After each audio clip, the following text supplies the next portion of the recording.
It's a hello from Seb and a farewell to Vancouver because I am back in my parents' house in the UK. The Canada adventure has come to an end, and now I'm like kind of at an interstitial point between that point in my life and the next point in my life where I'm back in my parents' house in my old room. But obviously, a new country, well, or kind of old country, but first thing to do is re-establish myself at the library, at the local library. Actually, the first thing to do really is like kind of get a new bookshelf because I found my old room doesn't have a bookshelf in it anymore. So I've just kind of gathered what I could into this kind of arrangement of, I think you can see there, 4 columns, and it's going to have to do for now. But yeah, I kind of like it. It kind of makes the walls a bit colorful. They're a bit plain otherwise. But anyways, they used to be painted when I was here. Anyway, there's a whole different thing. This is a video about the library. The library is called Uxbridge Library. It's the main library for like my borough, which has got like lots of different libraries. So actually not the closest one to my house, but the closest kind of big one to my house. So there's one that's, I think, a tiny bit closer, which is, as far as I remember, a room. But maybe it's bigger than a room now, because the last time I was looking at libraries in this area was at least 10 years ago. That's right, 2014. I don't know. And the Uxbridge Library is totally different. It's very modern and nice. I was able to use my old library card, which was amazing. They had to kind of re-register me, but they kept the same number. So I was very surprised that still worked, given that the building is totally different and modernized and fancy and looks great, to be honest. But there were 2 things which struck me as very old-fashioned. One was that they stamped the books. They actually stamped every single book with physical stamps. They put the ink in it, and I was like, wow, I haven't seen that in so long, instead of just like scanning and stuff like that. So that was nice, although a bit time-consuming, I guess, compared to and ink consuming. And the second thing was that it seems that the online catalogue seems to be more or less permanently down. And there was a very friendly and handsome English gentleman who walked me around different computers in the library, upstairs, downstairs. We were trying them out until we gave up. And I was like, is it often like this? And he said, to be honest, people just usually talk to us. They come and ask us what they're looking for, and we check our system, the librarian system, and yeah, we can get it for them there. We just bring it to them. And I thought, like, oh, on the one hand, the first thing I thought was like, that kind of kills the joy of like walking around yourself and browsing for the thing and writing it down and looking for it on the shelves. And on the other hand, that means that people actually do this human to human interaction thing, which I thought was very quaint. Anyway, let's get on to the books. I have them here, a whole lovely bunch of books that I just grabbed because I like to be surrounded by books. Will I read them? Probably not. That's a lie. I've already started reading 2 of them. 2 of them, yeah, 2 of them. And I'm definitely going to read another one, although who knows if I'll actually finish those first 2. I've already got loads going on at the moment, like books, I mean. But yeah, I'll just go through them with you now. The first one is The Prodigal by Derek Walcott. The first 3 are ones that I just saw on the shelf, and I was like, I want you. And I took them. And this Derek Walcott is a poem. He's not a poem, he's a poet who I really like, but I've read far too little of. And he is is he Caribbean or British Caribbean, or Caribbean who lived in the UK or whatever. But his poetry is amazing. He writes in this really kind of classical style, with lots of iambic stuff going on, but also bringing in like his Caribbean heritage and bringing that like kind of to the forefront, but in a way which makes it kind of postmodern and post-colonial. And I don't know, it's post-colonial. He's like a great post-colonial writer if you're interested in that kind of stuff. And this is him traveling around the world and writing lots of poetry. There's part 3, so it has 3 parts at least. The next one is In the Dream House by Carmen Maria Machado. I'm taking my shirt off because it is very warm. This is one that has been all over BookTube, or was when it came out a few years ago. It's a memoir, but it's a funky memoir with lots of every section is called In the Dream House, and they're nice little short like chapters, but they're also kind of like ways of approaching how you write a memoir differently. So this is Dream House as Sanctuary, Dream House as Double Cross, Dream House as, this is the bit that I've heard loads of people talk about, Choose Your Own Adventure. So like you have to go to the end and jump around. So I always like it when writers try and like make the novel do things that it hasn't done before, and in this like kind of patchwork way, especially, which like kind of reminds me of Hopscotch by Julio Cortázar. But anyway, then there's Confessions of a Mask by Yukio Mishima. There he is looking very nice with a big rose in his mouth. This one I got mostly because I was surprised how slim it was, and it's one that is like on the eternal TBR list. But I kind of imagined it was a big tome. It's also a memoir. I think it's a memoir, like fictionalized. No, it's a story, like it's a fiction. It's a novel, but I think it's kind of like it's kind of charting his experiences of like discovering his own homosexuality. So that sounds great. The next three are ones that I actually intentionally went for. Like I looked for them alphabetically, using the alphabetical system, the letters. So this is Sarah Baum, A Line Made by Walking.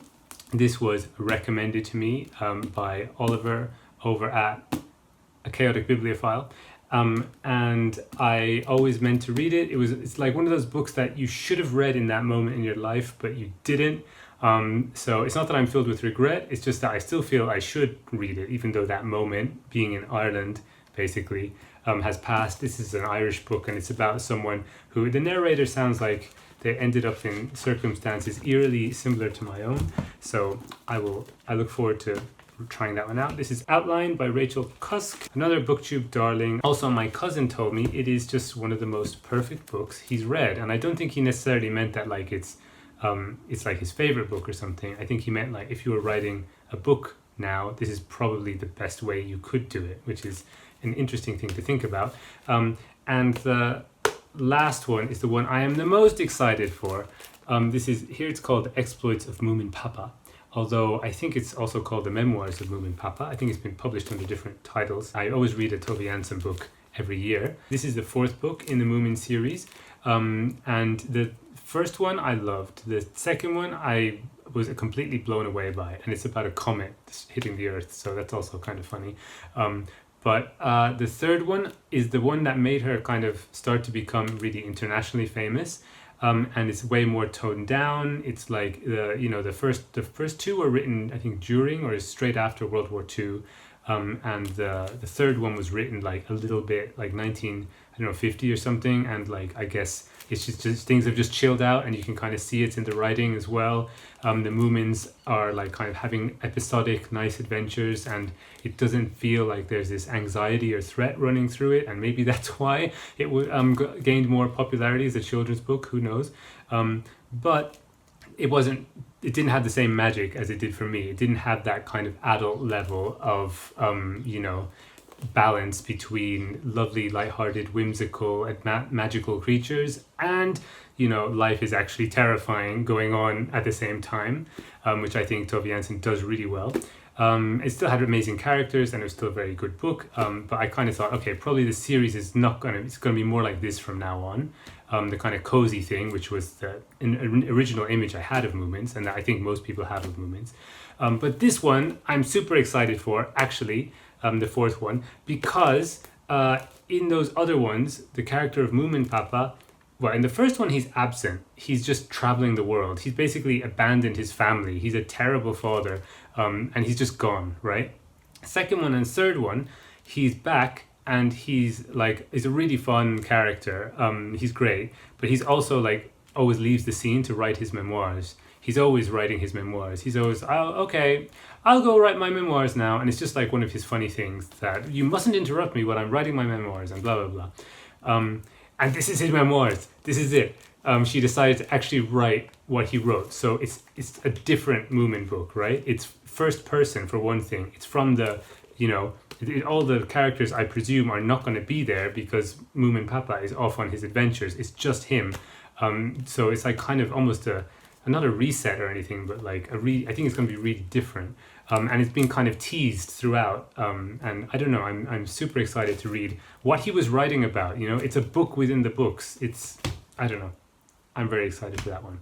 So I've already started The Prodigal and In the Dream House, as you might have noticed from the little thing at the beginning. I'm enjoying them both. And I will definitely read the Moomin one. So I'm not sure if I will actually get to these 3, or if they're just here to sort of decorate my room. But I always like having books to, you know, just look at and paw from time to time. So there you go. Now, there were some Canadian library books that I had to leave in Canada, obviously, that I was like right in the middle of. And I want to continue them, but obviously can't, and they are not available here. The one that I was most surprised isn't available easily is Dungeon Meshi, the manga, the fantasy manga that I'm obsessed with. Anyone who's been in the last few videos will know about that. It's not in my library, and it's not in like any of the borough libraries, which are all connected, and you can only, I think, belong to the libraries that you're a resident of. So that's different from Vancouver, where I was I was connected to different kind of area libraries. I was connected to the main Vancouver one, I was connected to this one, that one, so I could browse, like I had lots of choices basically. But here it seems that you have to just be in the library, which is your residential area, which sucks. And I checked the cost, and the cost of a tankobon, which is like the volume of manga, right? Like one manga book, is still like 5 times the amount that it would be if you bought it in Japan.